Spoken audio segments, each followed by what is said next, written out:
Well, salutations everybody, it's good to be back. And we'll see how things end up going, how this stream ends up being. I've been off for a bit, healing, recuperating, and enjoying the time to myself.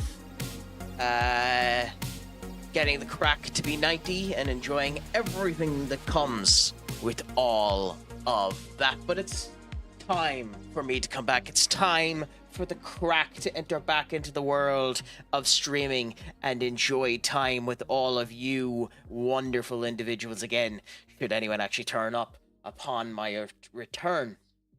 But with all that being said, what is it we're back at today? Well, the wonderful Football Manager 24.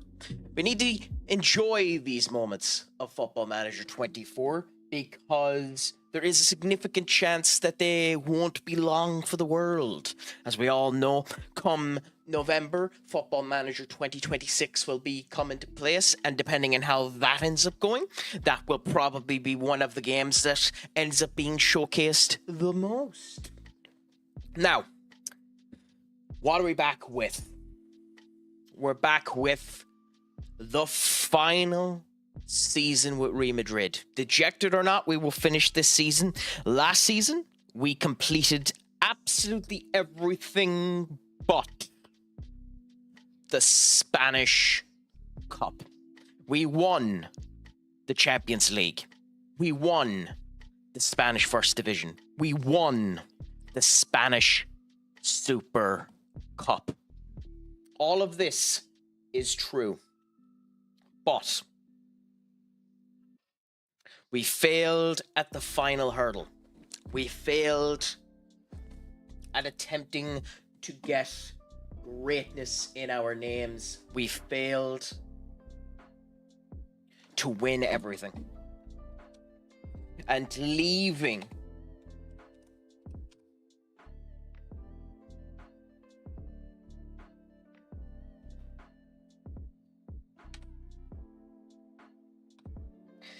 Real Madrid the same way as we left the wonderful Liverpool when we were there, with the perfect season, with everything beaten, with everything under our wing.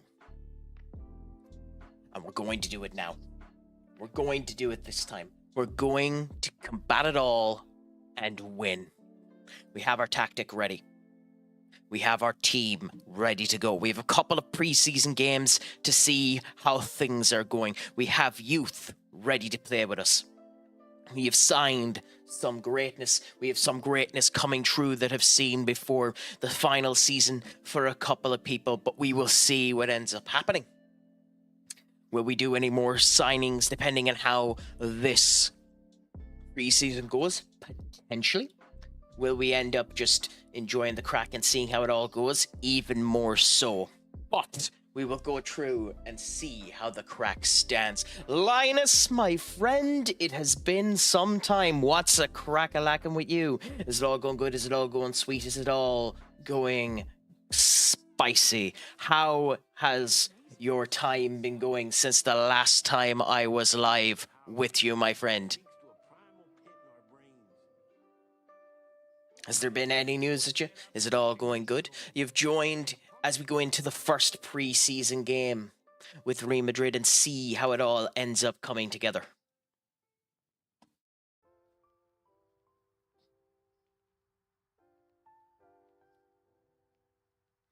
Where we try things out, we experiment a bit, and we see whether or not our actions will actually end up working.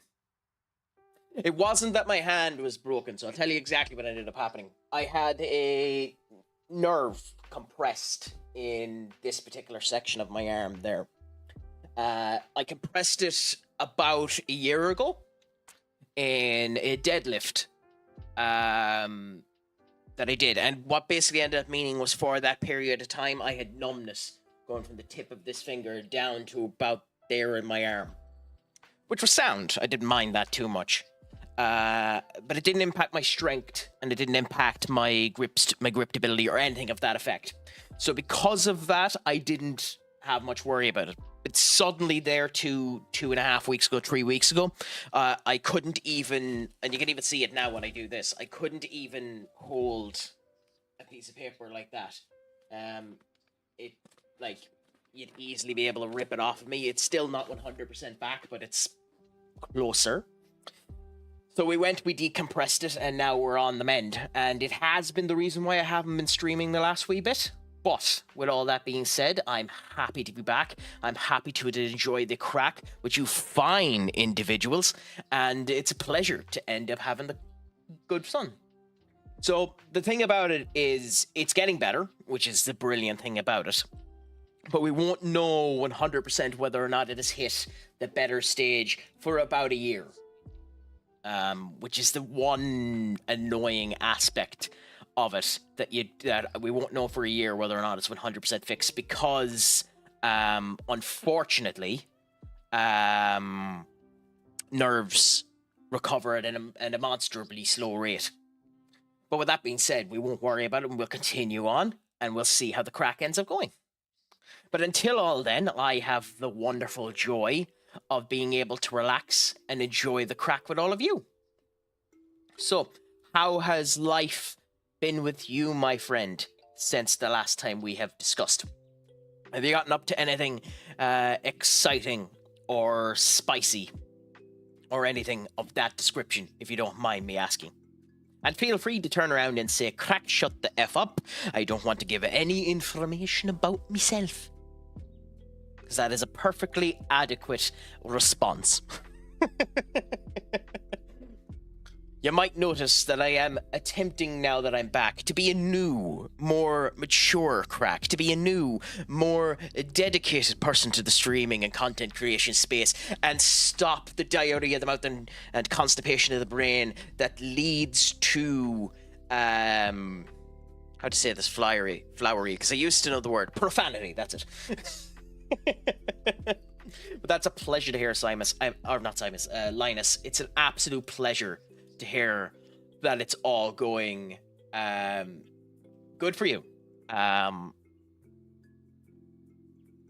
Honestly, I love hearing that people are doing well in life at the moment. It brings a gentleness to my soul. Of course, in the period of time since I've been gone as a Manchester United fan, I have had both cheer and horror watching the useless sacks of Yankee Doodle shite completely screw around with everything they've been doing. But I mean, you have to get used to that when you're anything to do with United, I suppose.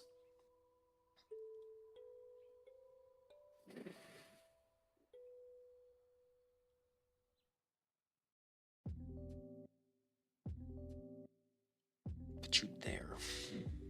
But with that being said, yeah, we can just relax, chill. I still have the arm here on a bit of a rest for the time being, joys. But relax, joy, and see how things are going. We're just designing out the team now for this first preseason game. See how everyone ends up playing with each other. Go that way.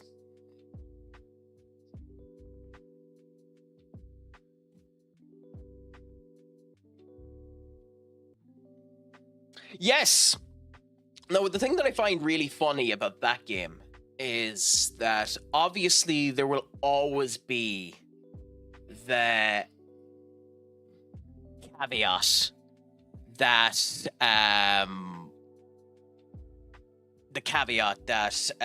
the red card ended up happening. But in the 5 minutes before that, United were playing phenomenally well. Well, thank you, Enter. I am stupid sexy crack. It's a pleasure to be here.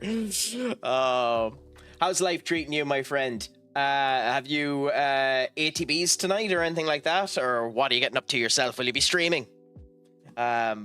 Might as well send the love and do more, streamer coordination bits and give you an old shout out.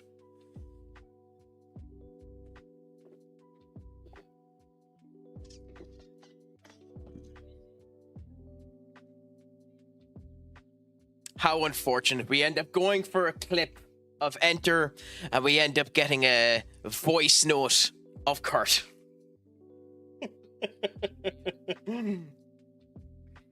Honestly, it's been a good old day. We ended up going and getting our doctor's appointment, so I now have the sling off me, so that's all good and grand, and, you know, just getting better down there. Good 6 weeks before I can end up going back to the gym, which has me a bit angst up, but I'm in a good enough condition, and I'm now in a situation where I can have more ability with my hand to go back streaming, because as you notice with me, I kind of do an awful lot of this crap, so I need to be a bit more careful. But I've been doing actually fairly good. What about yourself? Have you had any clients? Has it just been a day of reflection for yourself? How has the work on your end been going, my friend? So we'll start with this squad here. Although we will make a change. We won't go with Jason yet. We will start with... God, we have a plethora of goalkeepers. So, actually, there is one thing I need to showcase first. In between the last time that we were on, we did make 2 or 3 changes. So, in terms of the squad, and they account for last season, unfortunately, we have managed to sell a couple of players, but one in particular that we got quite a substantial amount of money for was Aaron Jacobi, our old Barcelona friend. Liverpool came in and ended up giving us the guts of 90 million quid for him. We kind of really didn't have a choice but to sell him. It was too big of an offer and he was getting a bit pissy about it. So we did lose our backup goalkeeper, the best backup goalkeeper in the world.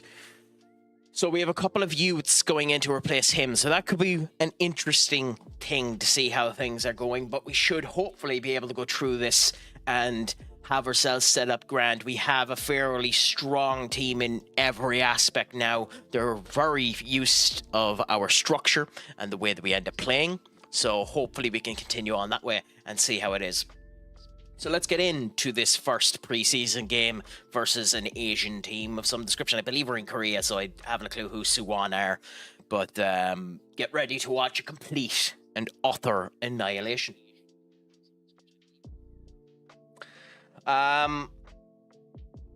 It's funny, too, with this international break, because this international break that we have now in the world of football, we won't have next year. They've confirmed that next year this international break is being strung up. It's not occurring. So it'll be completely different as to what ends up happening there. And it is unfortunate that us as United end up having Liverpool next. But with that being said, wouldn't it be something for Liverpool to go 4 on the bounce and lose to us when they end up coming back as well? And it's not without the realms of possibility that that might end up happening.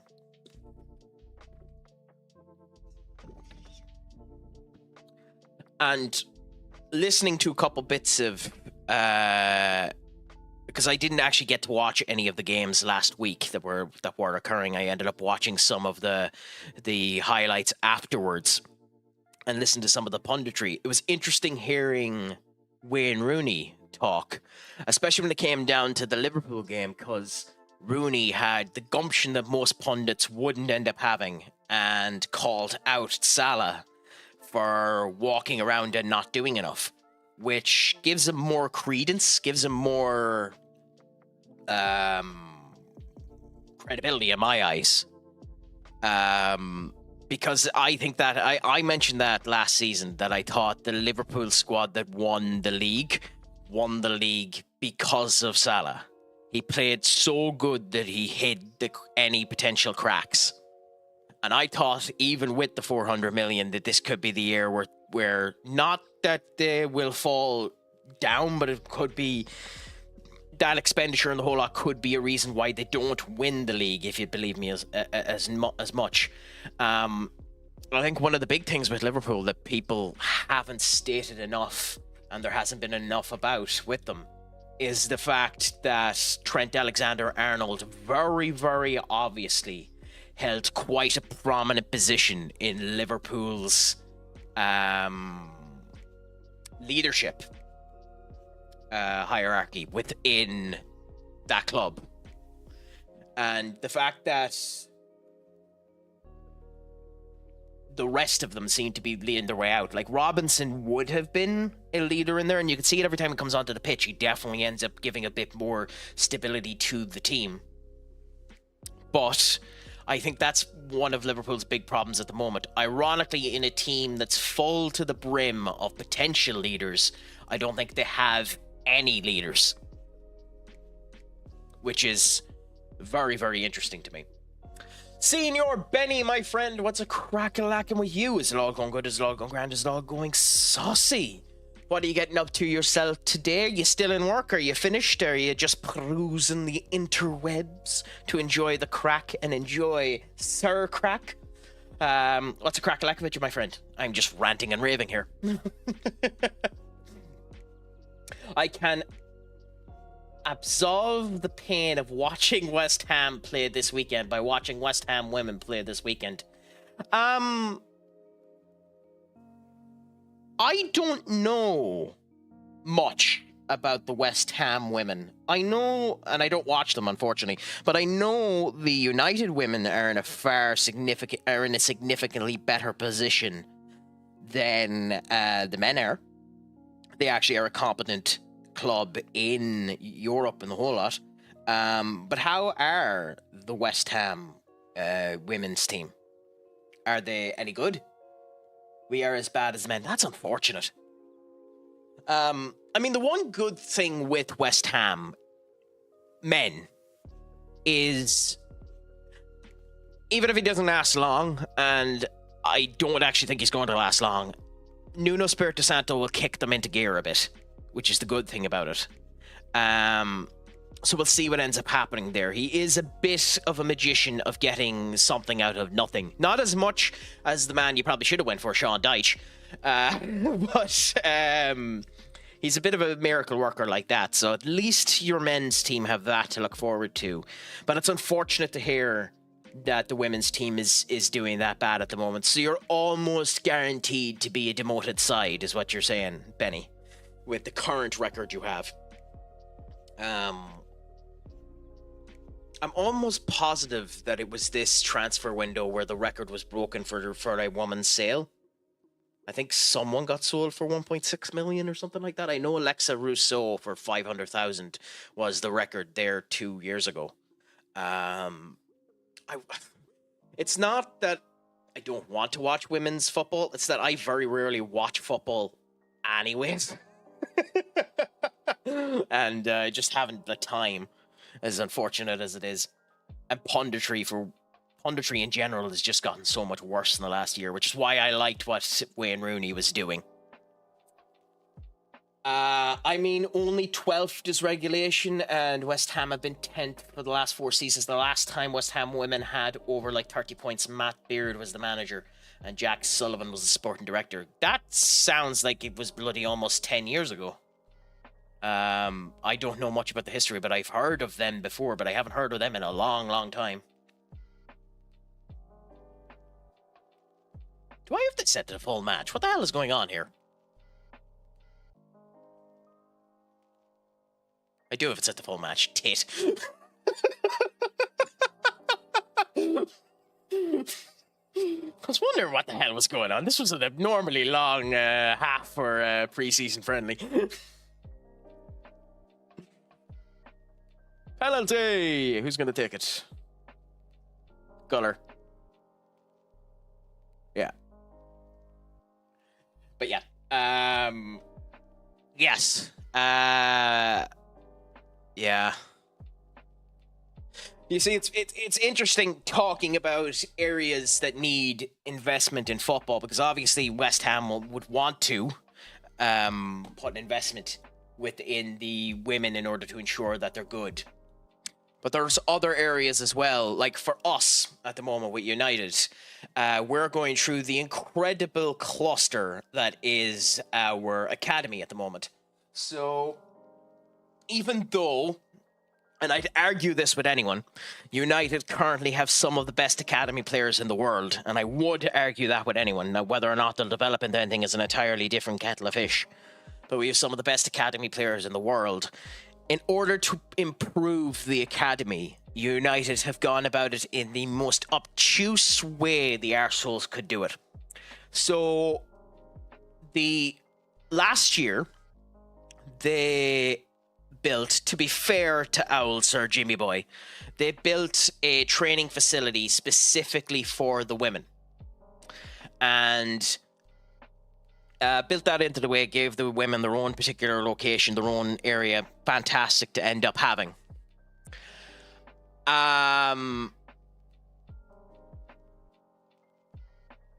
This year, they're doing upgrades to the academy in order to make it better for the specifically under 18s and under 21s, as you would expect. The king, baby, told you I'm the emperor. I'm the brilliance. I'm nothing more than stupid sexy crack. How are you doing, my friend? Long time no hear. Is it all going good? Is it all going grand? How's life with you? You must be happy as a Liverpool fan. Well, 3 losses in the bounce doesn't make you happy, but, you know, in general with the way you're performing. Back to my point. So they built that particular facility. And there's nothing wrong with that, that's all grand. But because they're doing upgrades to the academy facilities for the under 21s and under 18s, the under 21s and under 18s have been moved into that women's facility. The women have therefore been moved back into the men's facility. The men's main training ground obviously gets the most amount of area, but it means that the under 18s and the under 21s had been moved into the under 15s area. And due to the lack of staff and the lack of organization, the under 8 to the under 15s haven't been looked after properly. And there was a game versus Everton that happened there a week and a half ago where the United Academy literally had to ask Everton for both shirts and socks because they weren't put from point A to point B due to all of the transitions.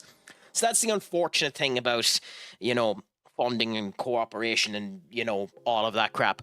All to say, competence is needed in football, both in the academy level and the women's level, which obviously you don't want to talk about deep moments, but in Ireland's budget, we actually put money towards the academy level.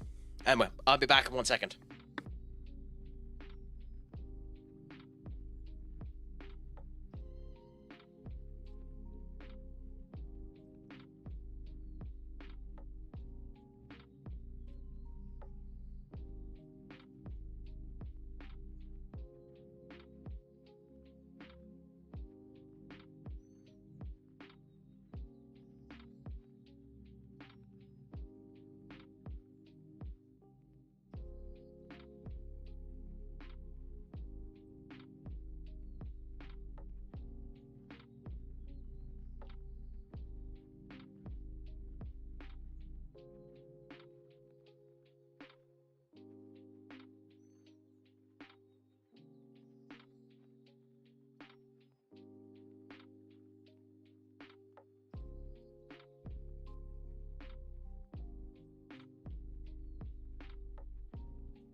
Sorry about that, guys. Let's just look up what Benny was saying there. A reminder, they play 22 games in the WSL. Here's the last few years going back. Only 11 teams, 20 games. 9th, 11th, 8th, 6th, 9th. Huh. Okay, interesting. I didn't know that the WSL had that little games. That's fascinating to me, actually. WSL. That's hilarious. I search up WSL and it brings up the Microsoft. Fair enough. WSL football. I love how they make it so, and this is, to be fair, this isn't just on women's football, this is just in general. They make it so bloody hard to find the league table. It's bonkersly hard to find the league table.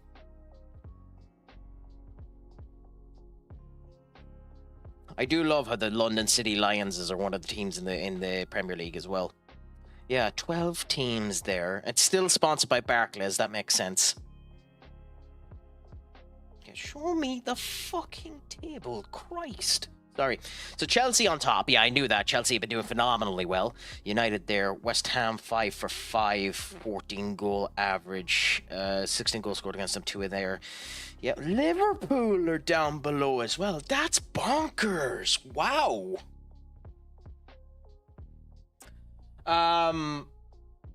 I needed at the men's level too. Look at Sheffield Wednesday. Yeah, Sheffield. I don't know what's happening with Sheffield Wednesday. There's a couple of fans of Sheffield Wednesday in and around Enter's community, and the poor buggers just are having no love this season. They themselves and Sheffield United are both just screwed.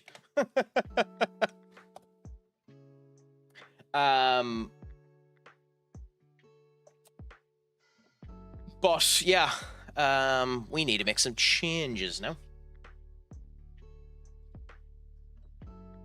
Yeah, it is slightly unfortunate. It is the one good thing about us. We have always had a good women's team, but we've also consistently shot ourselves in the foot with our women team because United have for years let their best players walk out. Like the fact that Alexa Rousseau walked out of United for free to go to Arsenal is bonkers. Absolutely bonkers. But I will say, and what's really, really funny about it is Chelsea. Because and again, I don't follow the women's football enough to comment 100% whether or not this is right, so correct me if I'm wrong. I think, and have been told before, Chelsea's women's team just is the best women's team. It just has been the best women's team for bonkers, for yonks. It just has been the best women's team. And it does appear that that's still going to be, that is still the case, which is very interesting to see. Especially considering they sold the team to themselves in order to keep it afloat without spending massive amounts of money on it. I agree with you, Benny, that women's football, it does need to be expanded, and it probably will be as time goes on. The big problem is they need to ensure that it is expanded once it makes a profit. Because I think the worst thing anyone can do, and although it probably should be done, I still think it's the worst thing anyone can do, is artificially expand the league. Like, there's that big situation with the women's basketball at the moment in America, and maybe you know more about it than I do, where they're fighting for quote-unquote equal rights. They want equal pay to the men. However, I believe that the women's basketball league is something like $40 million in the red every single year and is literally being kept afloat by the men. And that doesn't do anything good for anyone. It's the same reason why the championship needs to be bonkersly careful as well, that it doesn't end up losing money, because if the championship starts losing money, League One and League Two start losing money. So there's all that type of stuff. No, I know, but unfortunately, when it comes down to it, none of it is fair.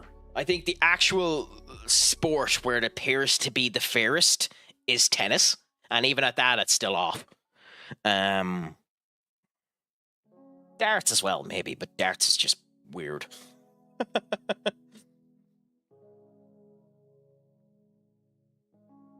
Maybe. I don't know enough about basketball to be able to comment on it. I would argue that cultural problem does exist in football, soccer as well.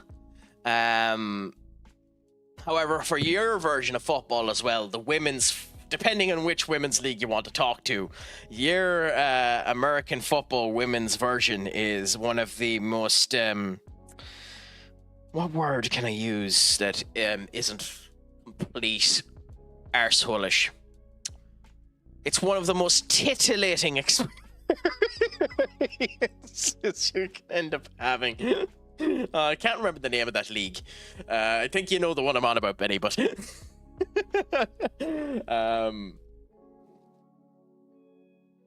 yes. Other than the likes of Joey Barton, it has kind of quieted itself down. I legitimately think the retirement of your patron saint of women's football, whatever the hell her name is, rainbow-haired McGillicuddy, has helped a significant amount with women's football, because you can't have Karen. The sad thing about growth is the squeaky wheel gets the oil, but if the wheel is too squeaky, you just throw away the wheel. So you have to be careful with how squeaky you are about it. So there's levels to this, to fighting for stuff and fighting for what you want. You don't want to be too much of a whinging pain in the arse, but you also want to whinge just enough, you know? If you don't ever make any noise, you're not going to get what you want. It's the same reason why, on average, in just the general workforce, there are a load of people. I think the stat is that in any workforce, about 10% of it are undervalued because they don't ask for a raise or don't complain. But in general, it's nice that everything is growing and that everything is working well. Yes, it's growing, which is fantastic to see. Now it just needs to make money, which is the other problem. And I can understand why the people within the leagues want the growth of it and the financial packages of it to improve much faster than what is in the men's side, because it is arguable that the impact to their body is worse than the impact that's being done to the men, and they're not being paid a subsequent amount to the effort they're being put in. But the sad truth is, effort does not equate money. And the other sad truth about it is, I think even football needs to do it as well. It's not as easy to do in football as it is in other sports.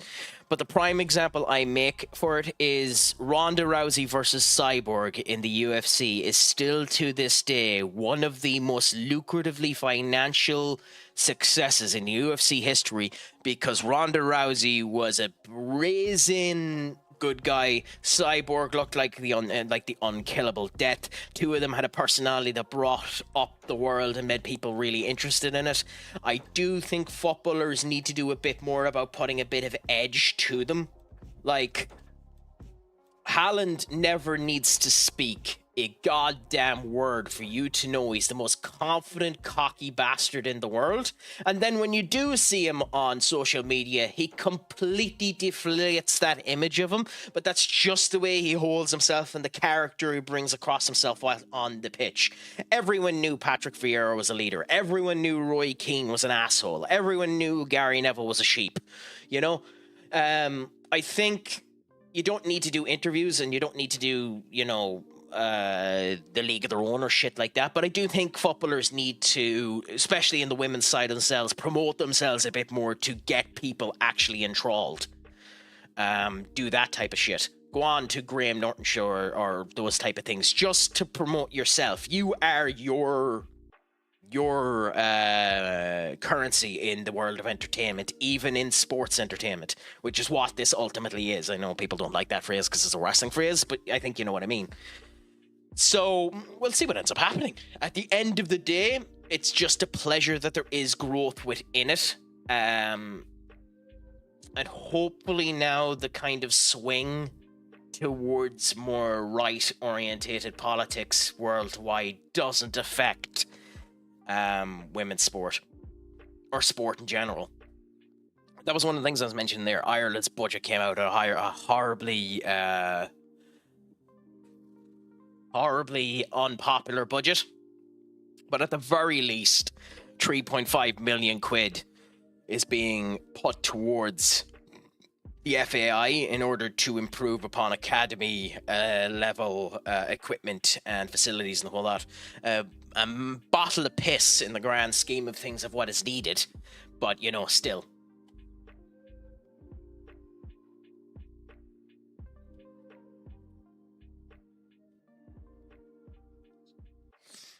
I mean, yes. I would now, to be fair, you're right, because they're an actual current performing athlete in the realm of football. However, I would argue in all of football, now to be fair, has a far bigger platform to do it, but I would argue the actual best person to do that is Alex Scott.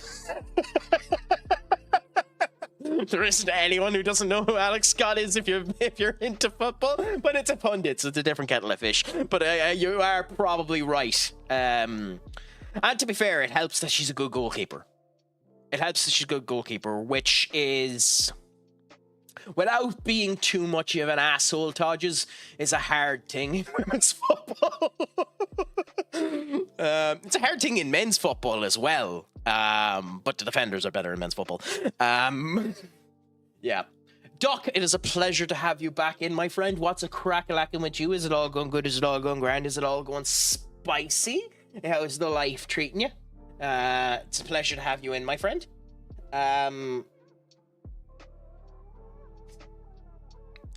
Well, you see, I timed it perfectly just to put the fire under your belly to be here the next time that I'm on. I kind of agree with you, and the main reason for that is on average, women are about 5 inches smaller than men. I think this is the UK thing. I think in the UK the average height of a woman is 5'5", whereas the average height of a man is 5'10". But at the same point in time, there isn't a complete need for it. That's the type of change I wouldn't object to, mind you. But Benny is right as well. There doesn't necessarily need to be a change to it. But that's the type of change where I don't actually mind it. Like in GAA here in Ireland, one of the rules in GAA is when you're getting the ball, you need to have your hands on the ball and then kick the ball up with your foot. Okay? Like that. I can't see if you can actually see my foot. Yeah. Kick the ball up with your foot like that. For the women, you don't need to do that. You just pick up the ball. I'm not actually sure why that rule's put in place, but it does make the women's game flow faster. And it allows them to bounce the living shite out of each other, which is actually incredibly entertaining. I'm of the opinion that women's GAA is actually more entertaining than men's GAA. But then again, I also don't like the GAA. So you know, there's that. In what way, Duck? So we were talking. So Todd just said that he thinks the goal post should be smaller, and I was talking about height in terms of the differential between men and women in the UK. It might be different in the US. So When you're on the opposite train of thought, to which perspective do you mean the opposite train of thought? You mean the Bristol player up the mother trucking gas? Oh, do you think I meant gas and not GA? Yeah, no, GA, the GAA, the Gaelic Athletic Association. So Gaelic. Just we all call it GA. Fair enough. I'm going to be nice to you, but you were shite. One of the many failures that I ended up signing.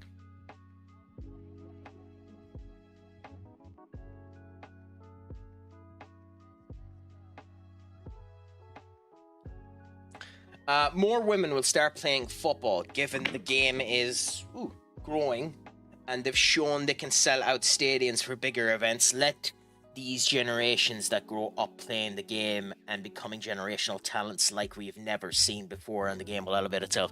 I agree. I 100% agree. But that's kind of where I'm making the point that they need to be better at selling themselves. Which, when you're talking about women, can awfully be taken out of context. But that's kind of where it comes down to. You need to be better at selling yourselves. It helped back in the day that you could have raging assholes on the pitch, like the Roy Keanes of the worlds, like the Eric Cantonas of the worlds, like the Patrick Vieiras of the worlds, like the Andy Coles of the worlds, where they could just be living assholes, and that helped build the game because that generationally hit with the audiences of the time, and you didn't need to socialize everything. I think now, because of how soft and tame the game is, you need to do the work in order to put yourself out there. But I think it'll work anyway. Because you're right, the game is improving. The big things is production, which, to be fair, in England anyway, I can't comment on America. You'll have to tell me about the American game. In England anyway, they have done an astounding job of ensuring that the cameras are up to the quality that the Premier League is on, because they want them to have the same level of quality. So, it helps that there isn't a decrease in that. Because it would hurt quite an insane amount if the quality was diminished even slightly. The one game I did watch, I didn't like the graphics, but that's a personal touch. That's to each their own. I didn't like the graphics being used in the game that I ended up seeing, so I would like a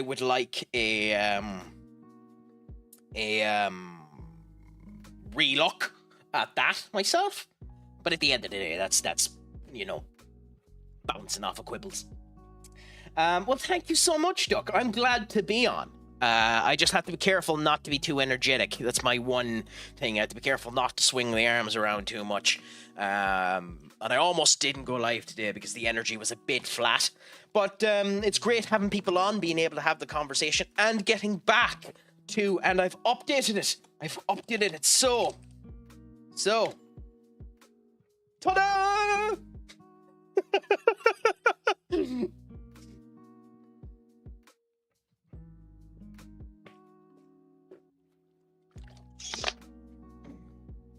You would be shocked at how long it took me to rewrite that.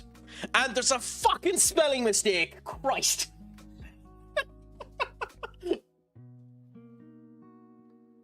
I had that down to the one letter. I had it down to the one character. I have to rewrite it again. Crikey.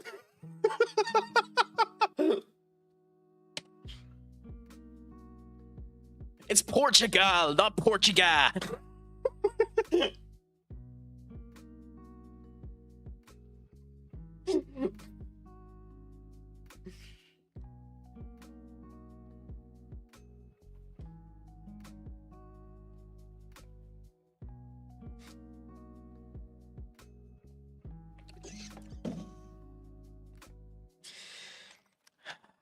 Yeah, but that's because you have created them. Yes, the right shade. But that's because you have created them. You have brought them up to the brilliance they deserve to be, Senior Benny. Sure, if it wasn't for you, they wouldn't be wanted.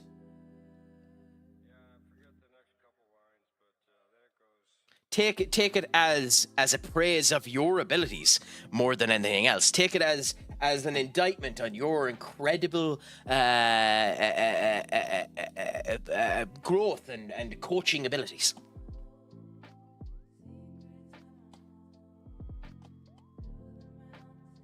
Yeah, squad registration. We don't care too much about this, but you will be in the main team. You will be in the main team. You will be in the main team. Who do we... Oh, shite. Okay, we're hitting this problem again.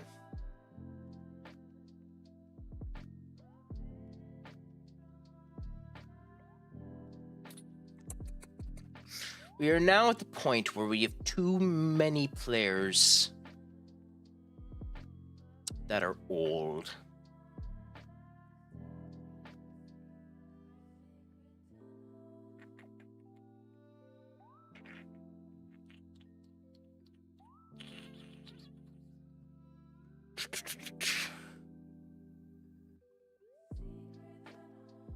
We'll go with that for now. What pisses me off is on Ekatike. That's not Ekakake. That's not how you pronounce that, but screw it. Didn't want to move for 6 seasons. PSG offered him 1.5 million. I declined, and now he's unhappy. My guy, you're worth 5 million. Yeah, but you are also stunting his career, so in a way you can understand why he'd be annoyed about it.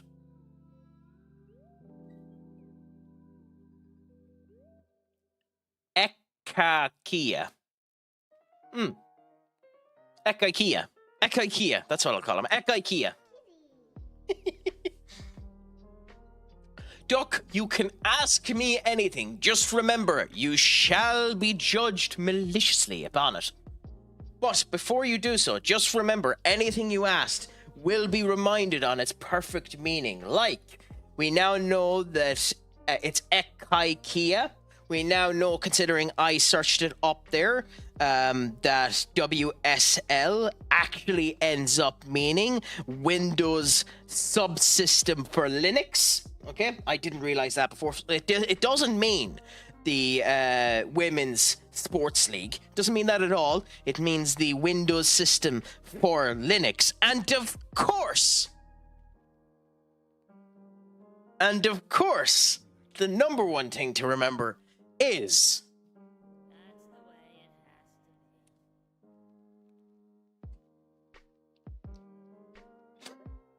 wouldn't be me if it didn't come once. Anyways, stunting his career, he was a free agent. I signed, and now he's DR for Congo Staple. Yeah, but you know, bigger and better things, Benny. It's always the way, unfortunately. What is your win rate percentage at Real Madrid and your career as a whole? So, at Real Madrid, I think this is my career, not Real Madrid. So, or maybe this is Real Madrid. How do I check? No, this is Real Madrid. So, at Real Madrid, I have 233 games played, 186 games won, 20 drawn, 27 lost, 827 goals for, 255 against, 572 per goal difference, and a 79% win rate, which I think is good.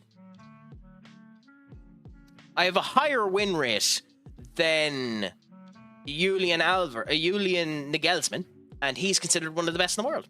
Now, for me, mine is overall, I've had 603 games played. I have a 66% career win rate. HSV and Crystal Palace hurt me a lot, but I mean, that's still not bad. That's still not bad, I think.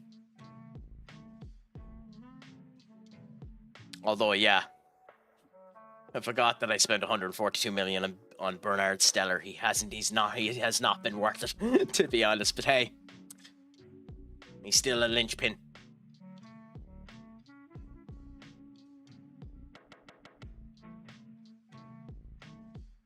So the goal is, and this is quite a small goal, is to get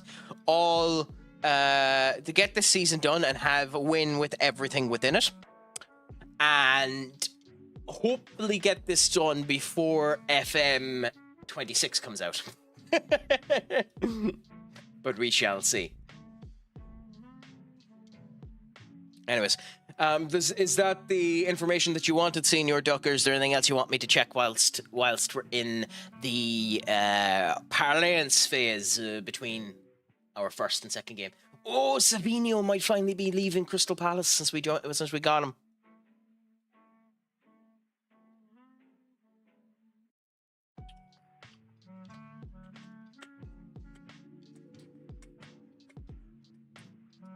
No comparison, of course, but at United I have an 84% win rate after 13 games. How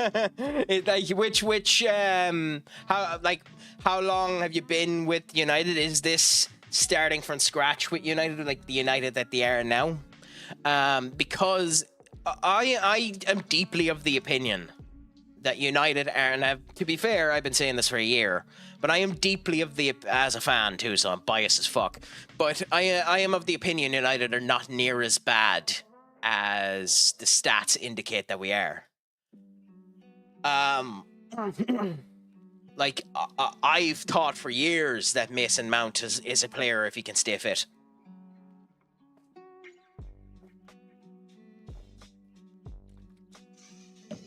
Default. Oh, okay, yeah.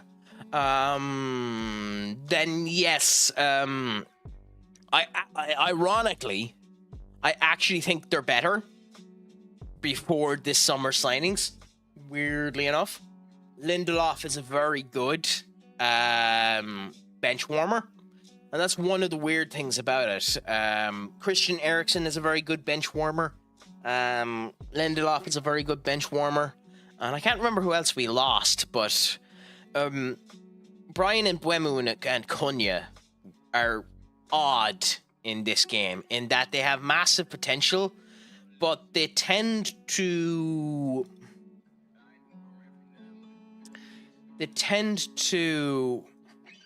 how do I describe it? They're just off. They're not exactly what you'd expect. I don't know how to say it other than that. They're not as good as they probably should be. Also, look at this. Well, like, they're squibbling over pennies, but this is hilarious. But like, that's the thing too. FM, like, Rashford is ginked off his gi in this game. He is bonkersly over statsed in this game.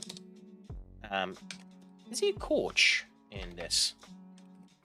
Like, Rashford is next level, especially if you make him a striker, and that's kind of the problem with Rashford. He's not a striker, but if you put him as a striker, he will wallop the goals into you. That's the other thing. Shaw is one of the best left backs in the game when you get him, and Anthony is one that you will replace, but he's a good. He's a good, Christ, what's the word I'm looking for? He's a good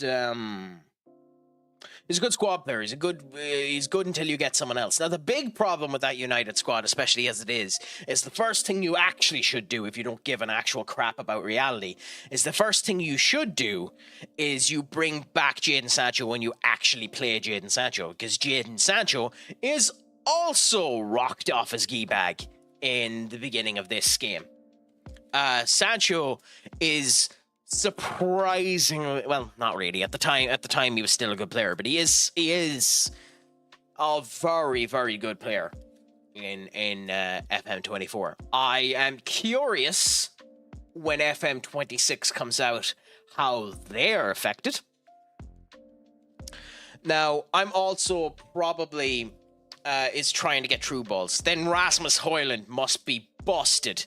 Rasmus Højlund is like, in this game, it's the same as in EAFC. Rasmus Højlund is an interesting kettle of fish. In this game, he is one of the highest potentials that the game can end up coming with. Which, to be fair, when we signed him, he was meant to have a high potential in the whole lot. So it's not that surprising that Sports Interactive gave him a base potential that was rather high.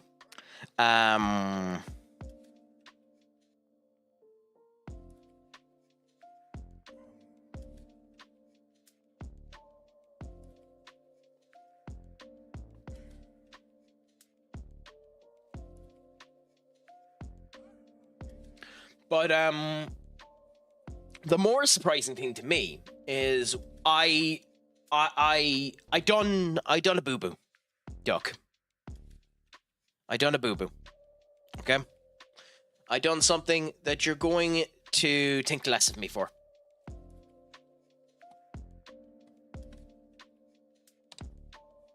Okay? Give me 1 second.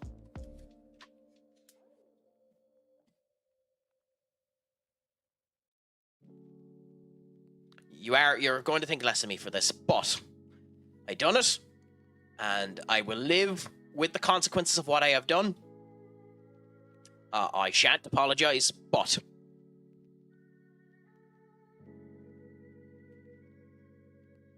I think you know where this is going, Senior Duck. I think you know where this is going.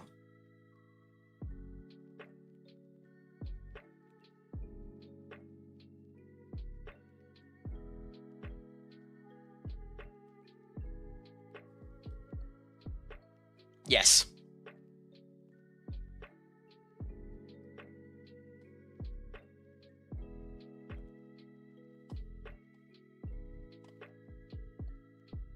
You know what would have been the smart thing to do, Crack?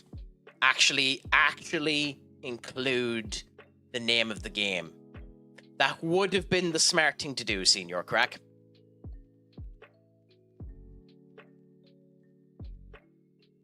Yeah, this.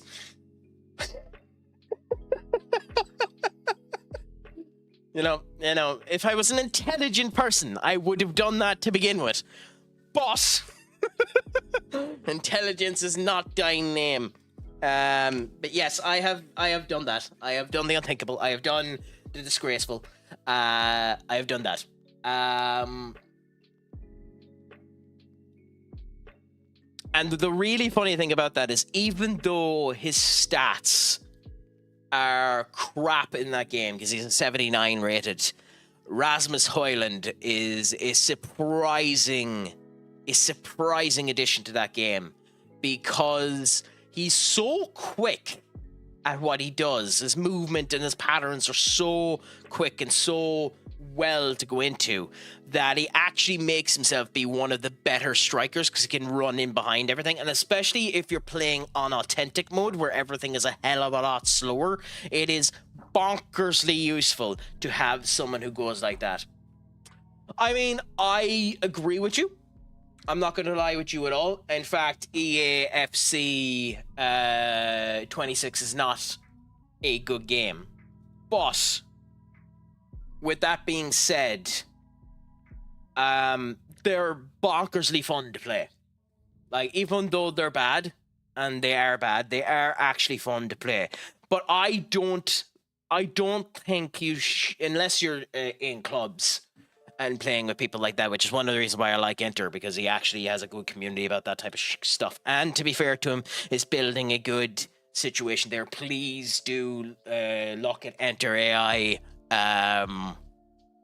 Look at his channel if you want to end up looking at that.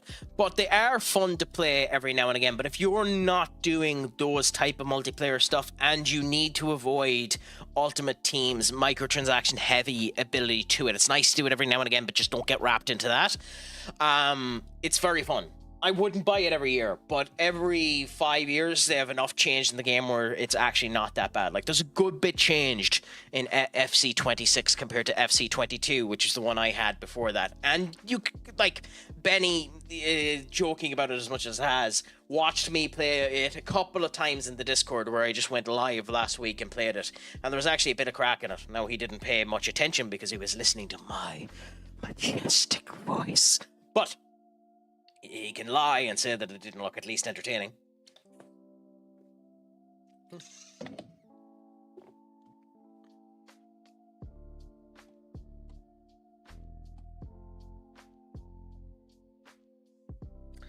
Okay, so what do we do with the drunken sailor? What additions do we do? I completely forgot about this little pillock.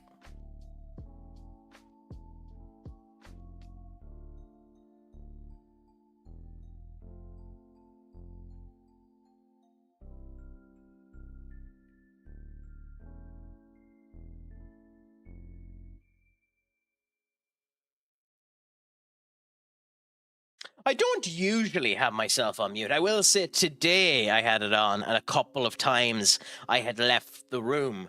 So it wasn't today useful, because if you were in it, I wasn't there a couple of times, and I forgot that I was live, so I forgot to end up properly mute myself and the whole lot. But yeah, in general, whenever I'm on there, I'm in there. I just don't talk unless someone talks. If you ever see me live on Discord, please do feel free to come in and say hello. It doesn't happen all that often. Typically Wednesdays are one of the days when I'm in there playing something, and I might be doing it on Mondays. I have things on both days, so I won't be streaming those days due to those things. But yeah, no, that's that stack.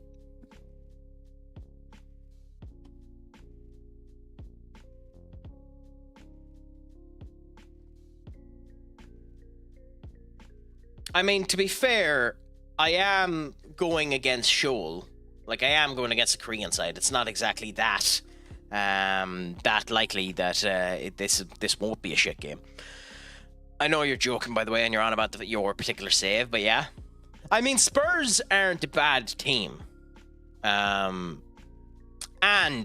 I would also note, just so you're aware, whatever it is about this game absolutely loves Ange Postecoglou. It adores that fool for some reason.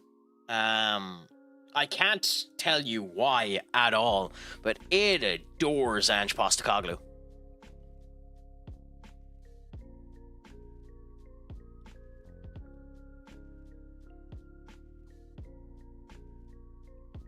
Now, the interesting thing with Ange Postecoglou too is that I think if he can survive this initial hurdle, I genuinely think he will be able to make something out of that Nottingham Forest team. Now, going 6 losses on the bounce doesn't fill anyone with confidence. Even Ruben Amorim hasn't managed to do that, going 6 losses on the bounce. In fact, I think, weirdly enough, in the entirety of his time with United, Ruben Amorim has never lost 2 games in a row. It's always been loss, draw, loss, draw, loss. Then the odd occasional win in between it, which isn't a record to be proud of, but hey.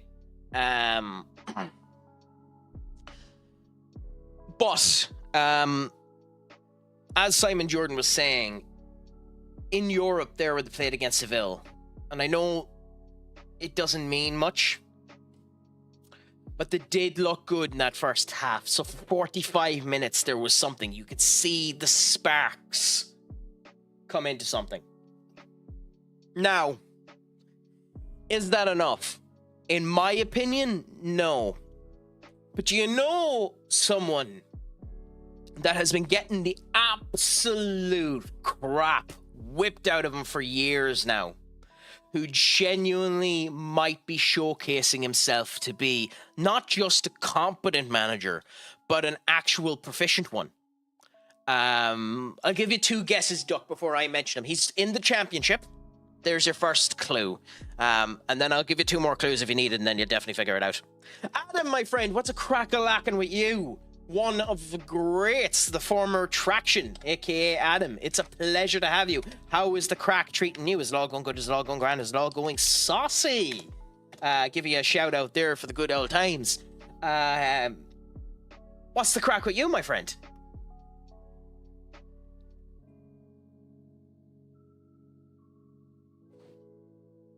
I really have to figure out the placements of this goddamn thing.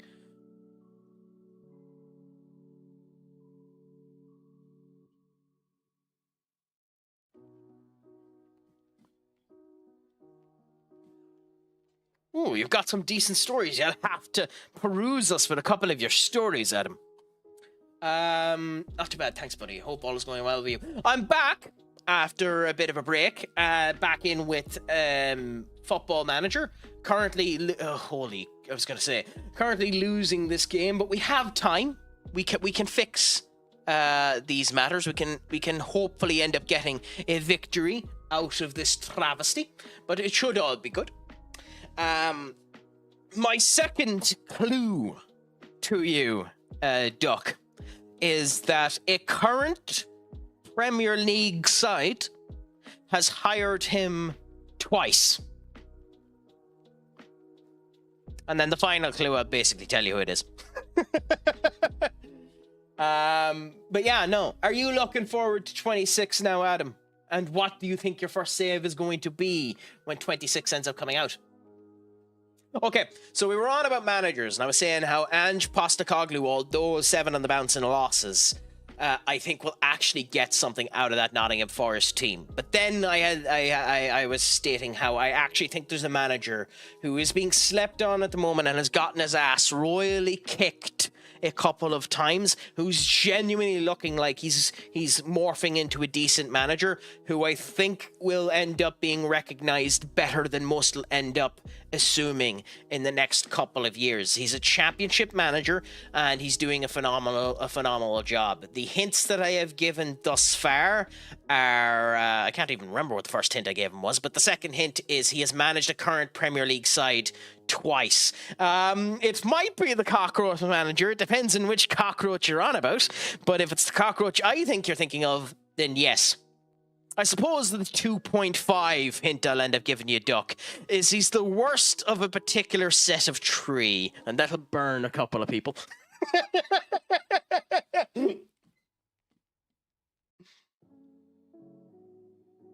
No, it's not Mulberry. That's a good guess, but it's not Mulberry. He's the worst of a particular set of tree. If we were to do the screw, marry, kill, he'd almost always be the kill. Lampard! Yes, Coventry City's Lampard. He's actually doing a surprisingly good job with Coventry City.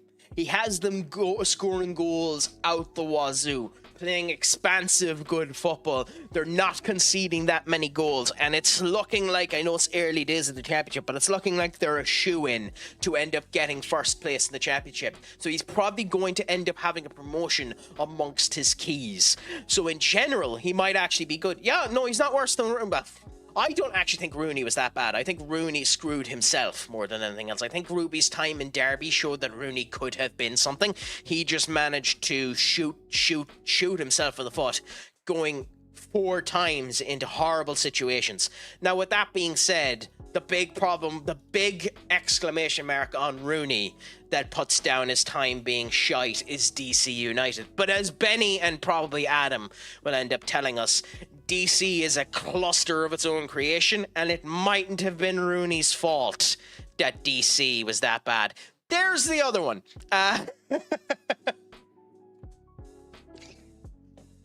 So he had Derby, he had DC, he had Birmingham, he had Plymouth Argyle. There's your 4. So, like, I have time. more than most for Wayne Rooney's manager career. I don't think Rooney is as bad as he's been hit upon. I think his time at Derby done a good showcase of his actual abilities. Now, with that being said, I can understand why you might want to throw the baby out with the bathwater and turn around and say that he's a bad manager. Now, with all that being said too, it doesn't matter, because I think what he's currently at has made him have the potential to be one of the best pundits out there at the moment, because his punditry actually seems competent, which is interesting.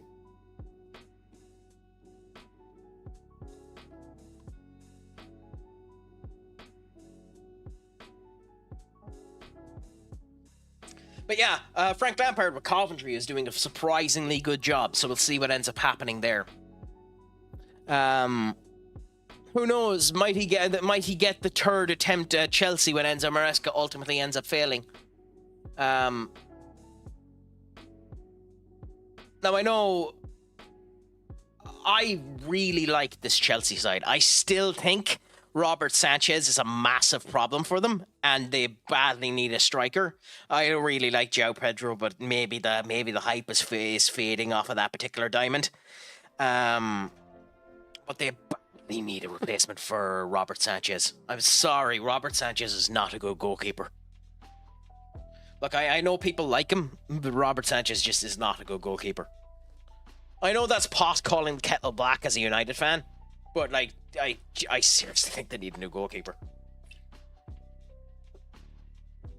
Now, the other really interesting thing when it comes down to strikers, and maybe some of ye know more about it than me, I don't watch enough of it, but there's this TikTok channel who I believe is known as the Italian Quarter. I can't remember 100%, that were on about Juventus, and they were on about the fact that Jonathan David has been a walking wet fart for Juventus, with Dustin Vlahovic just almost refusing to play, and then the other striker they brought in to be crap.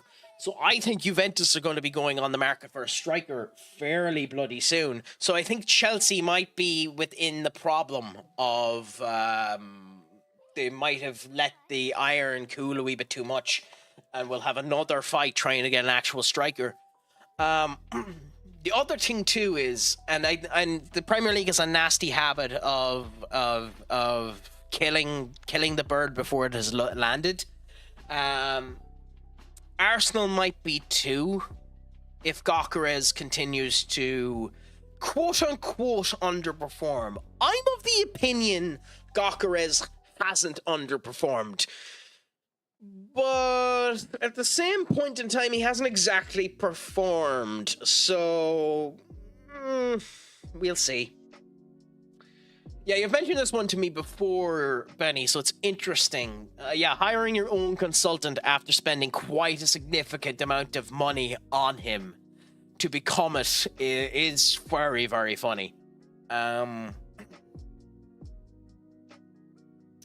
is an interesting example for you to put there, because an awful lot of people to this day still think he's just a money manager, which he kind of is, but we'll see what ends up happening. I think the example that you'd probably put there is you put Mourinho or Sean Dyche in there, and they wouldn't be able to get anything out of them. It's probably the example you'd end up putting. No, I do, and you know I'm just being an ass, but you know I'm just being an ass. It's the same way as you continue to be an ass about the fact that that will never not be funny to me. That will never not be funny to me.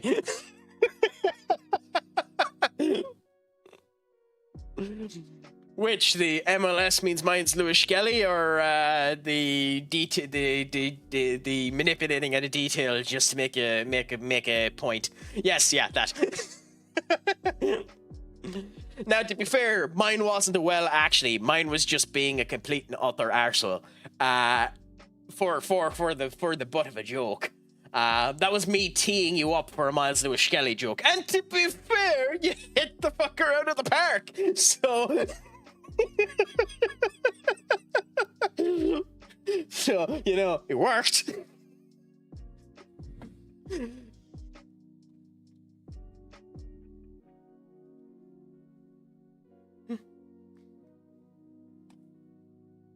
Are you streaming yourself in the next wee bit, Adam? Or if you are still here, or how's it all been going with you for the last wee bit?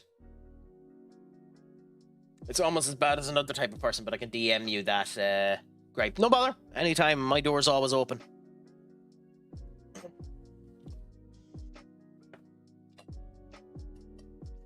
It's interesting in the streaming sphere because I've had my first situation where I've had a gripe with someone, had to deal with them and see them in other communities and feel incredibly awkward whenever I end up seeing them because I don't really know the best action to end up taking. Whether or not it's wrong to talk considering they're in that community and I had a gripe with them, or whether or not it's just to leave it and, you know, be in ignorance, but that's an entirely different kettle of fish as well. I have the nasty problem of being a wee bit too nice sometimes. Clench the fist hard. I've personally got one last stream in me before 26, and life's been tiring to say the least. I understand that, Adam. But I suppose the only thing that needs to be reminded to you is that you are epic. You are epic, you are loved, you are gas bit of crack, and you're always welcome within the central of crack. As I am the best dealer of the crack this side of the Atlantic, and I will always send it your way.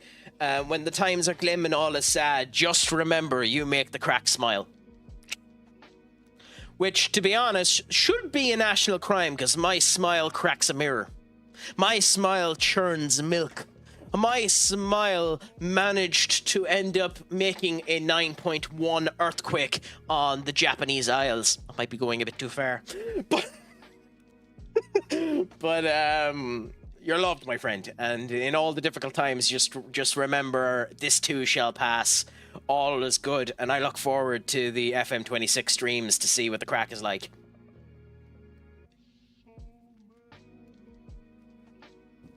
Also, what a turnaround in this particular game. For 1-0 down to 6-1 up.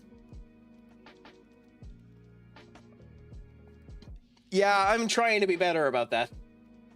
Legitimately, I'm trying to be better about boundaries. It is one of those things that you need to consistently remind yourself that not to cross the socio-cultural boundary. But I just like talking to people and like having the conversations. And if time is needed, even though I don't have them here... Sorry, 1 second.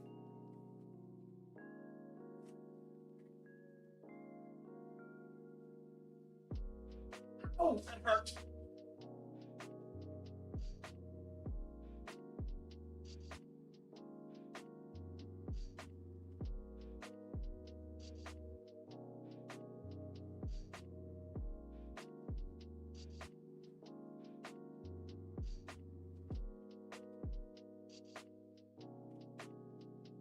Shit, that hurt.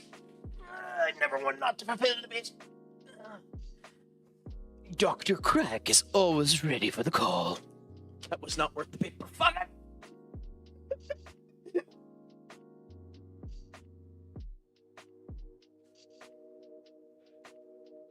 The bit needs to be done.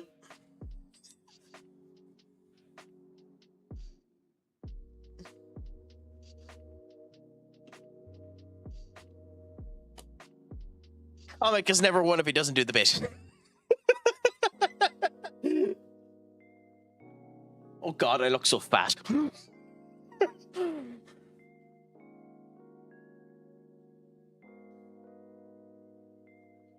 Yeah, I have been mentioning. By the way, I want to point this out because none of you arseholes have actually called me up on this one.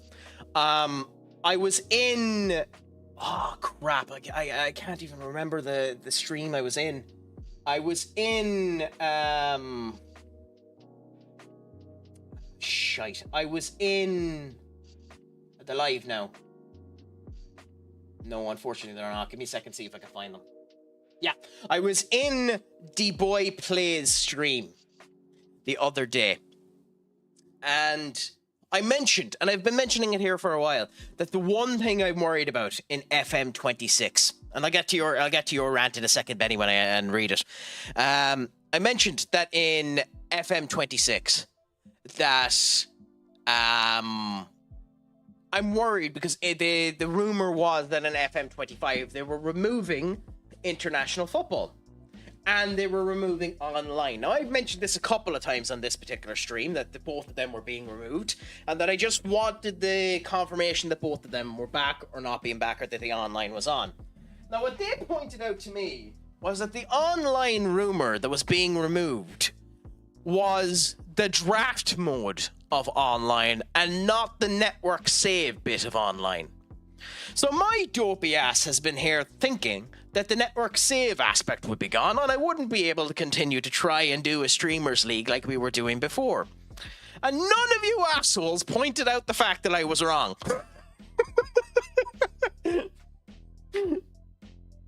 But hey, you know, we'll enjoy it all the same anyway when I whoop your candy asses in network saves. Anyway, let's read what Benny ended up saying there. Shit, that actually hurt. People can hold opinions. People can hold them with or without experience. It doesn't necessarily make what people are saying right or wrong, especially when questions or topics are subjective. Also, to piggyback off Crack, you're definitely appreciated, mate.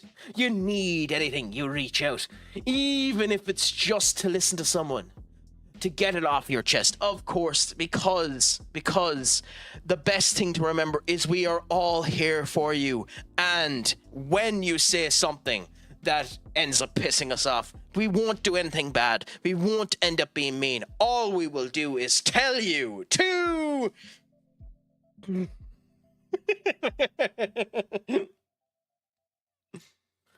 Crack, WTF are you doing? I am.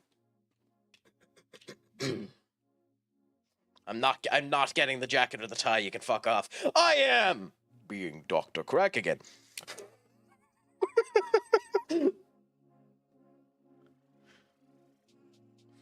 Appreciate it, mate. Same goes to you. Control Alt Rant incoming for FM26. Yes, always never. You want to know why, Crack? I do want to know why. I love how you picked out the second message of the rant. Completely ignored. Where's the second message? Oh, okay. Oh shit, that hurt. Fuck. Screw you, Benny. You hurt my arm. I understand people coming from different backgrounds, but I also detest arrogance. An American that detests arrogance? What is this? Blasphemy. And... Sorry, that was slightly racist. I tend to be a bombastic type of person. Look at who you're talking to. So when I'm questioned because I may or may not have a level of experience in or around football, someone else, I get very cross. Yeah, but that's typical. Like, I'm a United fan. Like, you've heard me have plenty of arguments. Unless you want Michael Cole, vintage Crack. Yeah. I still think one of the best commentary crews that has been done in wrestling in quite a, by the way, Duck's about to turn off, that has been done in wrestling in quite a while is Michael Cole and why am I missing his name? ESPN Pat McAfee. I genuinely think the two of them have very good chemistry with each other. But my favorite commentator over the past 10 years was Mauro Ranallo, and it's so sad that fucker isn't back in wrestling. At least he's doing UFC. Like, if you're watching a UFC event and Mauro Ranallo's on, be happy, because genuinely his commentary is unbelievable. Well, anytime you end up coming here, you'll end up hearing vintage Crack and the Crack being sound. But you never ended up saying Adam, so what do you think your first save will end up being when you go on to FM26? And remind me again, considering it has been a while, who do you actually support in the world of football? Are you a plebeian like the rest of us and support someone from the Premiership? Or are you exclusive to... I believe you're American, right? I am right in saying you're American, or am I incorrect on that? Have I just pegged you the complete wrong side of the country? World, not country. Well, we were all at one time part of the British Empire, so maybe that's correct. But Okay, fair enough. You see, I don't see people by race, creed, or nature. I think everyone is an equal opportunity asshole. Hence why I'm an asshole to them.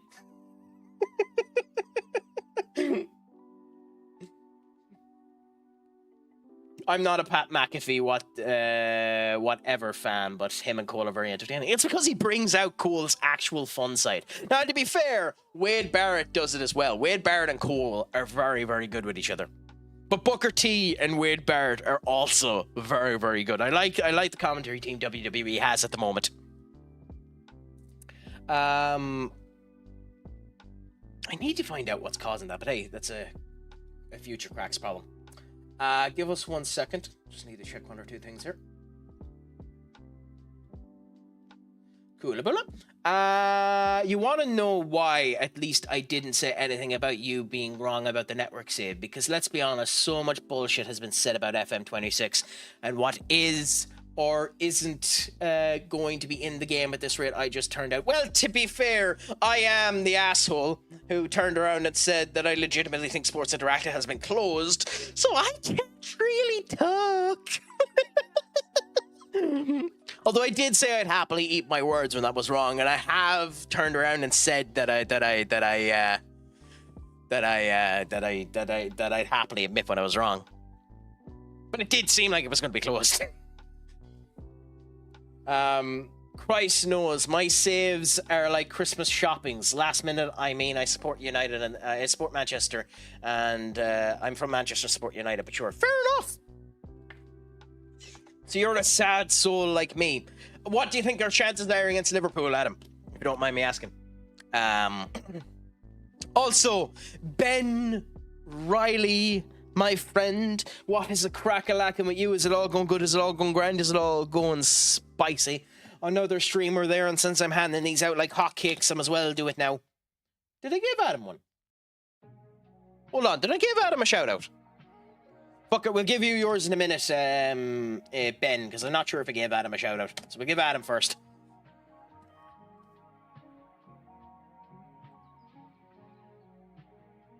Oh, I did, but fuck it, anyway, it's grand. I'll give you yours in a minute, Ben. How's life treating you, my friend?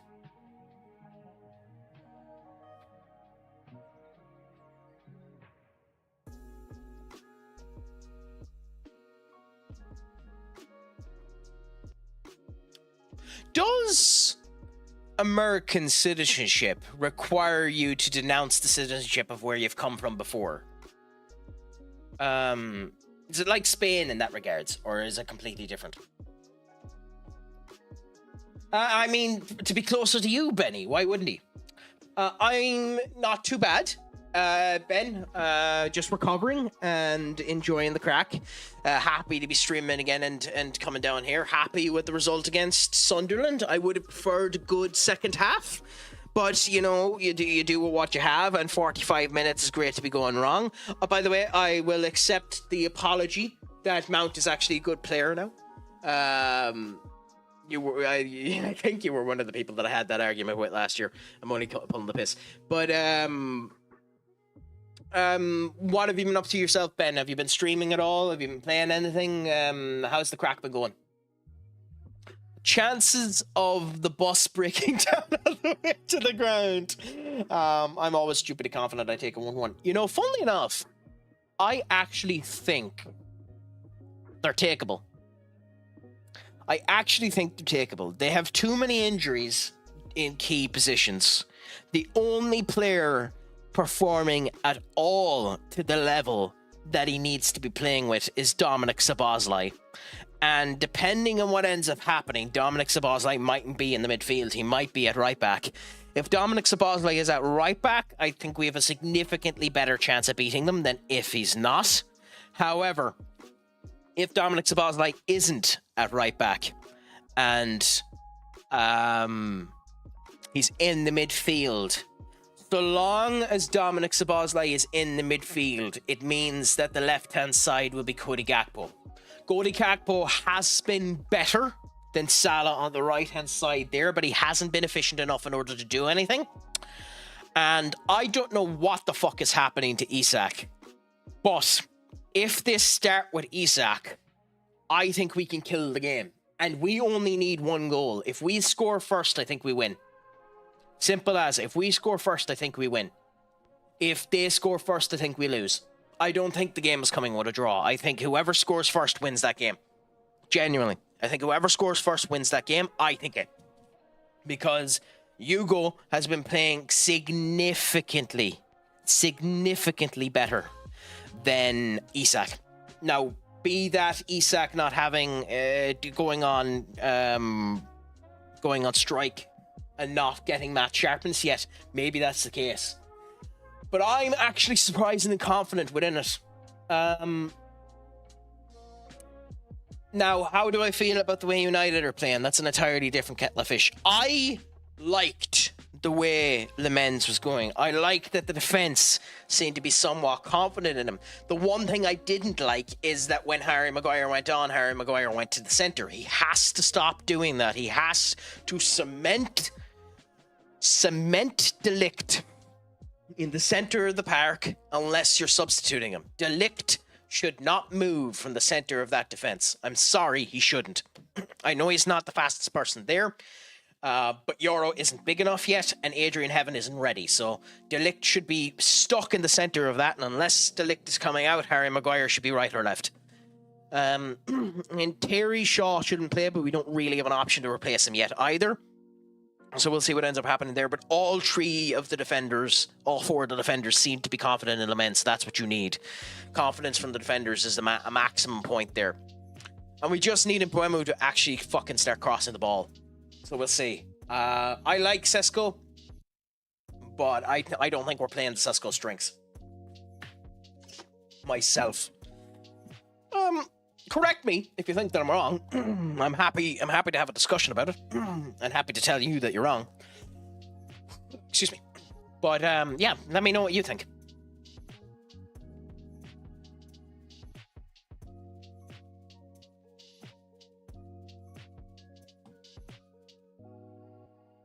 It's an optional future fee, no.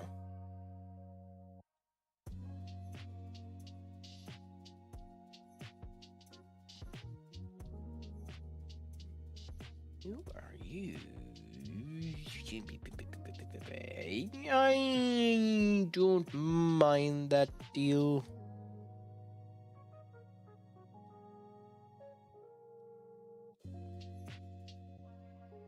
But no expiry. No way they accept that, by the way. But yeah, that's me. I do find it interesting, by the way, that that's the actual spelling of Batista. As a Dave Batista fan, I always find it funny seeing the Batista with the U in it, and knowing that that's the actual way it's spelt. It'll never not look weird to me with the U in it. And it's hilarious that he refused to change his name in the WWE, so Vince literally just removed the U from his name in order to trademark Batista, which is a fantastic way to play around that, since nobody knows the name Batista and wouldn't actually notice at all that the U is gone out of it. 20. Is he free agent or? Oh no, he's with 20 now. Okay, fair enough. What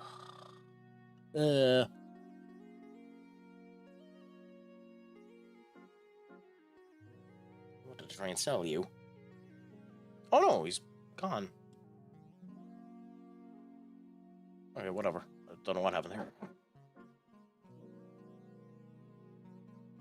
Also, it's nice to see that the more things change, the more they stay the same. I'm doing preseason at the moment in the stream, going on 1 hour 40 minutes, and I've only done 2 games.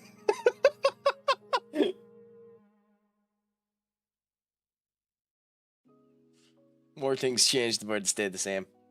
I think Sesko is better than Gokras so far.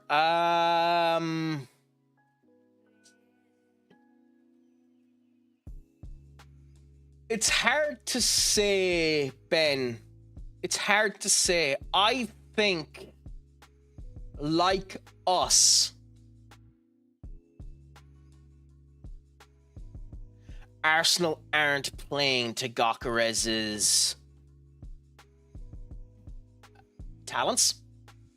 I think it's a legit problem in football at the moment, where I think this is my personal opinion, and again, argue with me if you think I'm wrong. I think in the world of football, the striker is the single most important person on the pitch. Other than the goalkeeper, the striker is the single most important person on the pitch, and you must play for the striker. Okay? I am of the opinion that is how you have to play football. You have to play for the striker. I think it has gotten to the point in football that people are building the team and slotting strikers in. I don't think that works. I don't think that, and just in general in football, I don't think that works. I don't think, in general, you can just slot a striker in. There are strikers that works with. Robert Lewandowski, Zlatan Ibrahimovic. Those were strikers who could adapt and morph into any position. Rasmus Højlund is a true and true striker. Now, to be fair, that was Ten Hag's system.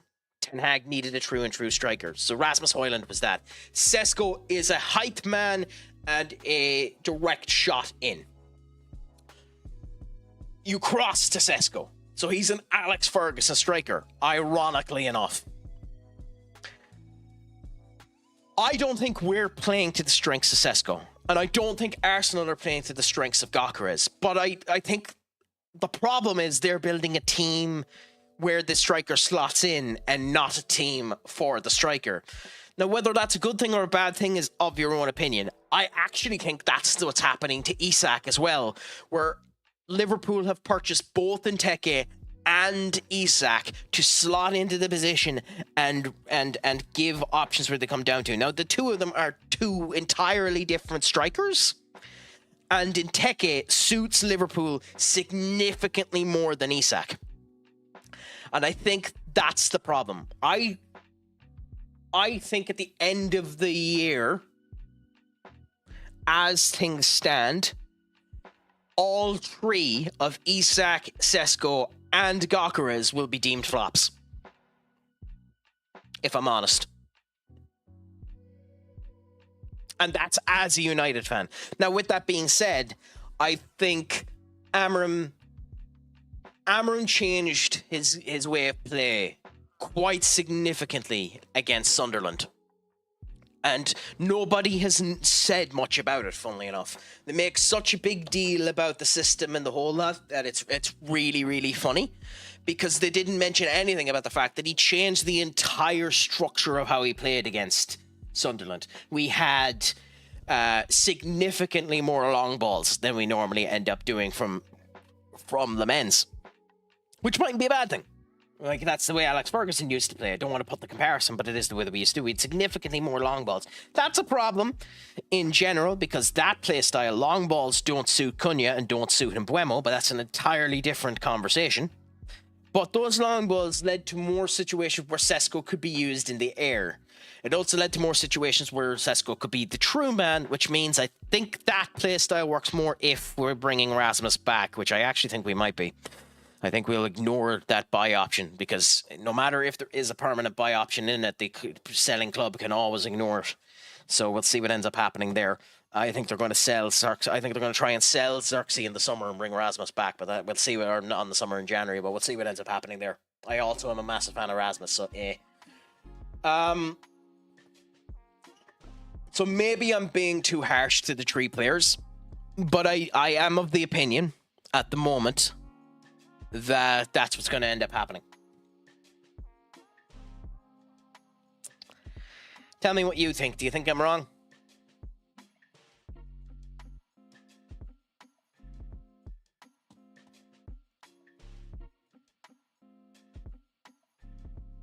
I think the most difficult position on any football pitch is the goalkeeper, because I think a team lives and dies by the goalkeeper. It's the reason why you don't get second chances as a goalkeeper. If you fail as a goalkeeper, your ass is gone. Simple as.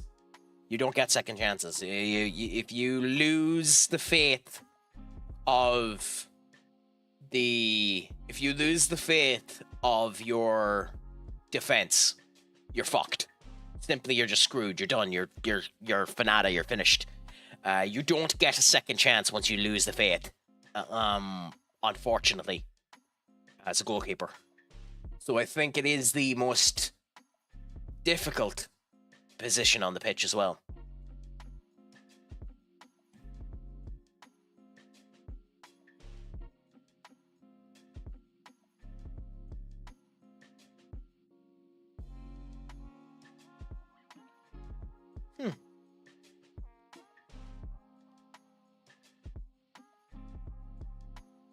Why? I said yes. Okay, whatever.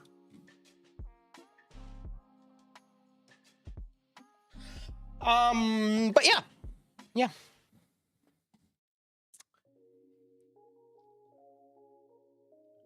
I completely lost my train of thought. Now I need to end up starting with diarrhea, the mouth, and constipation of the brain again. Which is interesting, because I'm getting to build a team, so I can do that anyways. When did Justin get injured? That's concerning. Shiza. We'll put you... Is that even the position you play? Not really, but fuck it, we'll put you there anyway.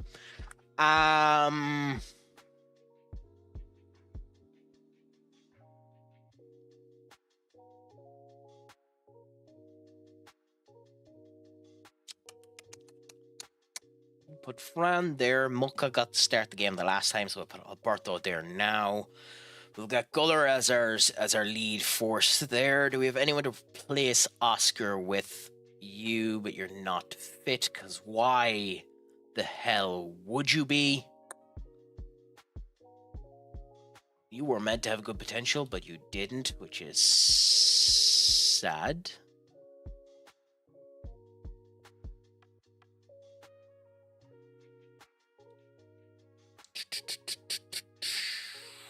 Shit.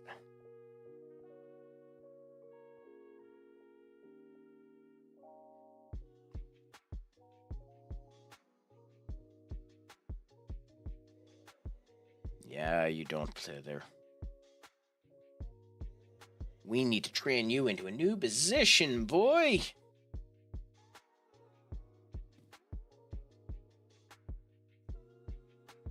I mean, I'm not going to be here long enough for it to matter, but still.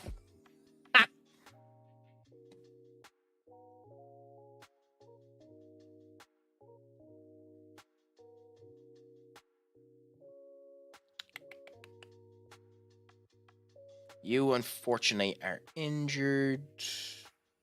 You're there. I'll just put Foston in for now. Who can we replace Brim with? Pedro can play back here as well, can he? Kinda. Screw it. We'll throw the baby out with the bathwater and try it. You've Sechi there. Judah there. Burke isn't back yet. King was fine, but not good enough. We're interestingly lacking in properly good youth in defense. We might go looking. I say I, off stream, might go looking at the defensive market and look for a couple of young talent to bring in.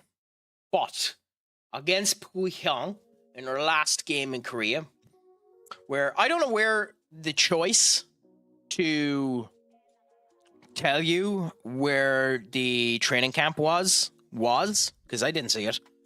I wouldn't have picked Korea. But it doesn't really matter now. We'll continue on anyways. And see how we do in this game. Hopefully, a better first half with an inexperienced, youthful team in order to see how things are. Also, when it comes down to FM26, I'm going to be interested to see how this ends up working, because it's interesting to have a situation of two almost identical regions.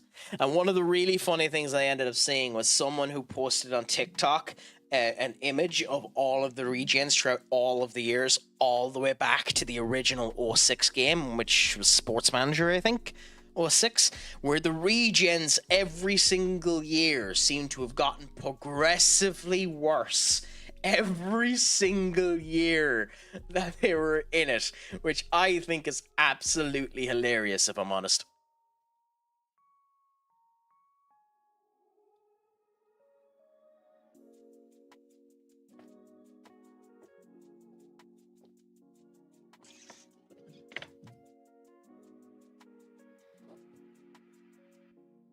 Okay. Okay. I mean, that's not bad by Pedro, considering it's not his normal position. That is bad from Montalban, though. Pedro getting the goal is beautiful. I like when players start working well, and that position sometimes leads to good goals. Typically not this type of goal, but still, a goal is a goal is a goal. And you love to see it.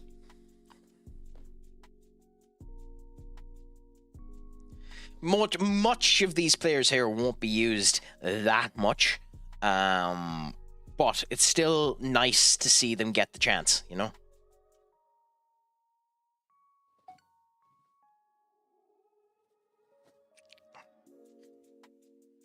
I would love to go longer, actually, but I think I'm probably going to finish up after this game. My arm's starting to get a bit sore. So, yeah, a couple of my gags have managed to bite me in the ass a bit.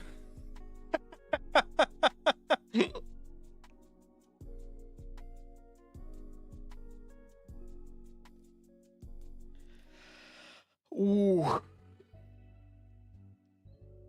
That's something I wonder too. Will there actually be dynamic advertisements done in FM26? Because I could see that being a thing. I could see them adding dynamic advertisements in the game, especially with it officially having Premier League sponsorship as well as just having the Premier League in it.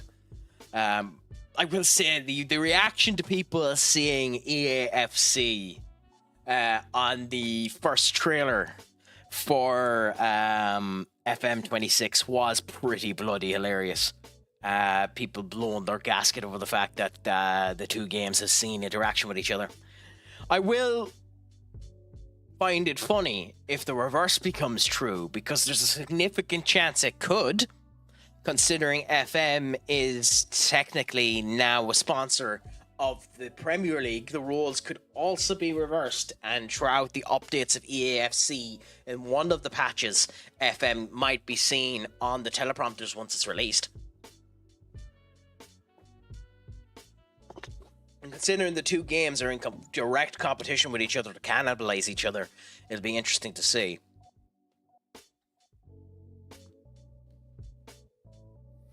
Now, I will say one of the things with the FM that I find interesting is the amount they're trying to sell, how much improvements have been done to this, the in-game aspect of it. I personally love the jank of FM24. I love how janky it is. I love how rudimentary it is. I don't particularly care about them doing, flashy skill moves or doing Robertos or enchiladas or nutmegs or that type of stuff, doing twist backs and curls. I don't particularly care about that, but I'm also one person in an ocean of madness. So I'm sure there are those that matters an insane amount too. So it'll matter probably a lot more to them. But I'm also an incredible skeptic. And I'm of the opinion that the actual new match engine, from the little snippets that we've seen, doesn't actually look like that much of an improvement. But hey, we'll see. I will say that there was a supposed leak of the main menu for FM26. And I ain't a fan of that. If the leak is legit, it looks like something done by a second-year games development student. But hey, time will tell. I mean, we don't have long left to see it. Do you play on other positions? No, you're in 17. You're 20. Okay. I think we need to put Alvaro out on loan. And we'll put Wehe there.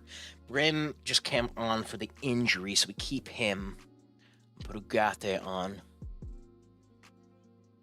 We have Sechi there, so Ronald will replace with Sechi, and Yusuf we might bring on later on, but for now we'll leave him, and then bring on Greek instead.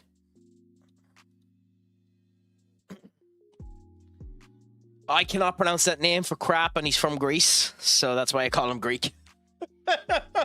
Anyone who has any cultural proficiency within a shadow of their bone wants to tell me how to pronounce this goddamn name, fair play to you and let me know, but I ain't going to try it.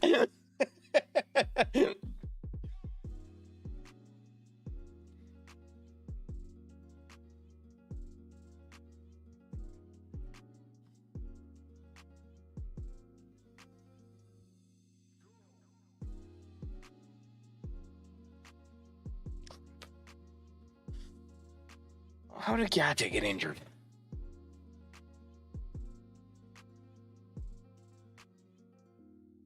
What the hell are you at, Fran? Calm down. The ball can remain on the pitch.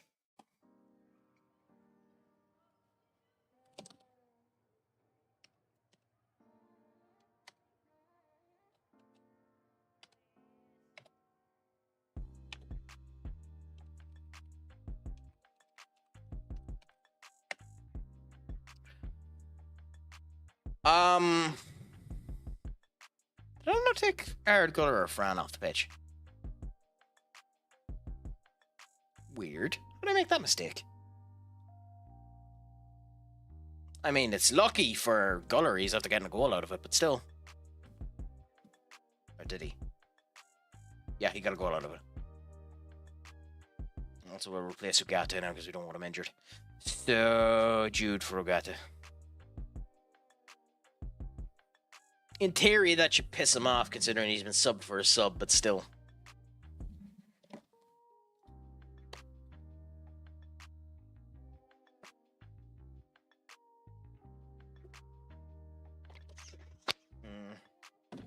Once I'm back to full fitness too, I'll try and instigate an actual stream schedule and post it on social media and all that crap. Try and get more people in. You know, boost up the numbers so we're not just stuck on 252. Try and get the followers up. Match some of my compatriots. Seeing your enter up there at 770. And to be fair, deserves every moment of it. Fantastic stream himself. Betakage at north of 2,000, I believe.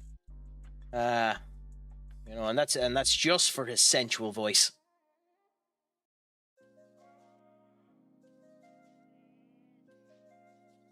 Yeah, over 2,000. That's just for sensual voice. Dashing good looks in a sensual voice.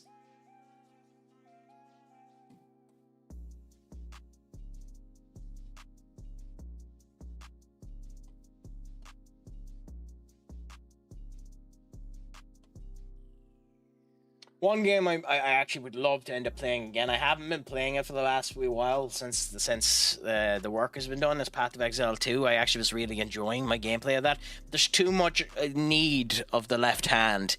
Like, it's just simple tappings of the WASD or the Q, W, E, R, and T notions, but it is just too much use of that left hand. You want to, as much as possible, not use it, or I do anyway, for the next wee bit, until it becomes slightly stronger.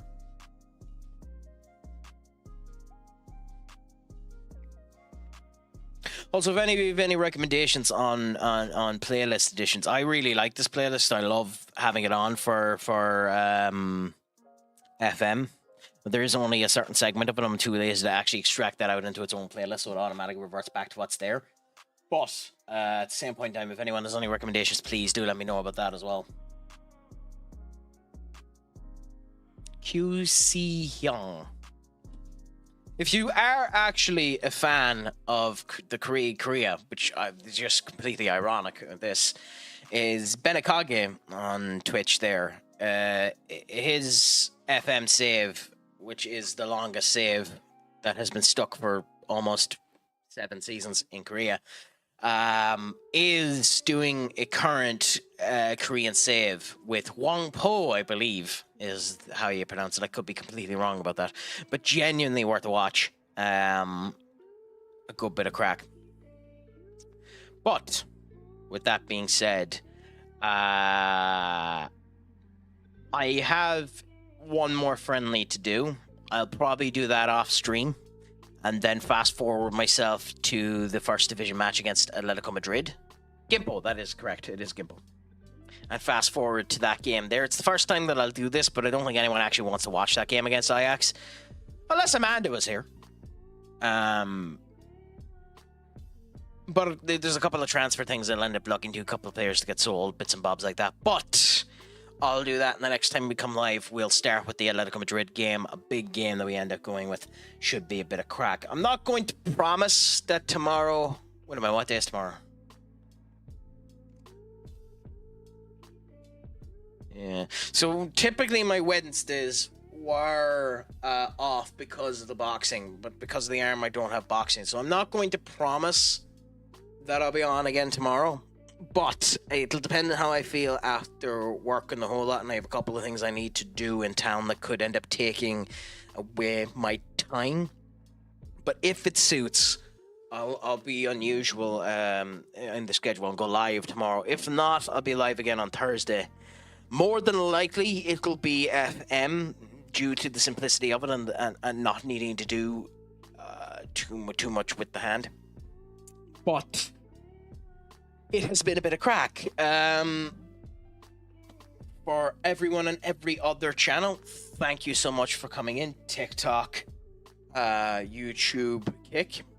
It has been an absolute pleasure. I am looking for the raid for Twitch. So for all of you, Twitch, you're